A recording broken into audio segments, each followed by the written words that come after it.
Hello, this is Reby, and this is the book of Jeremiah, given by Got Questions from the Internet. Thank you. Enjoy. Jeremiah the prophet lived in the final days of the crumbling nation of Israel. He was, appropriately, the last prophet that God sent to preach to the southern kingdom, which comprised the tribes of Judah and Benjamin. God had repeatedly warned Israel to stop their idolatrous behavior, but they would not listen. So he tore the 12 tribes asunder, sending the 10 northern tribes into captivity at the hands of the Assyrians. Then God sent Jeremiah to give Judah the last warning before he cast them out of the land, decimating the nation and sending them into captivity in the pagan kingdom of Babylon. Jeremiah, a faithful, God-fearing man, was called to tell Israel that because of their unrepentant sin, their God had turned against them and was now prepared to remove them from the land at the hands of a pagan king whom he called my servant. Jeremiah 26, verse 7. No doubt Jeremiah, who was only about 17 when God called him, had great inner turmoil over the fate of his people, and he begged them to listen.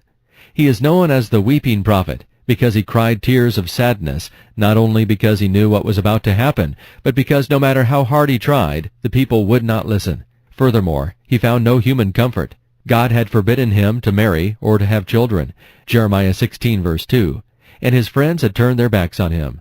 So, along with the burden of the knowledge of impending judgment, he also must have felt very alone.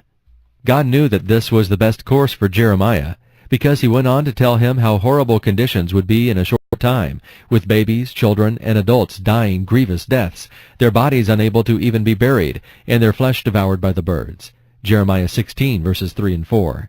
Obviously, the people of Israel had become so hardened by the numbing effects of sin that they no longer believed God, nor did they fear him.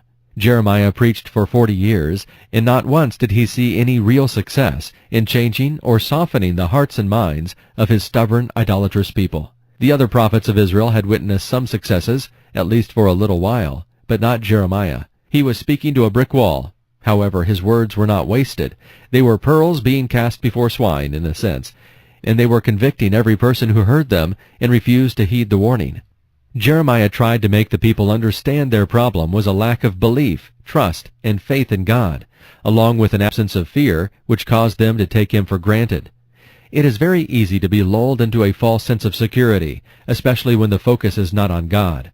The nation of Israel, just like many nations today, had stopped putting God first and had replaced him with false gods, those that would not make them feel guilty or convict them of sin.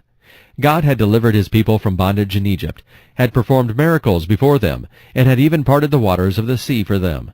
In spite of all these displays of God's power, they returned to the false practices they had learned in Egypt, even making vows to the false Queen of Heaven, along with performing other rites and rituals that were part of the Egyptian culture and religion. God finally turned them over to their idolatry, saying, "Go ahead then, do what you promised, keep your vows."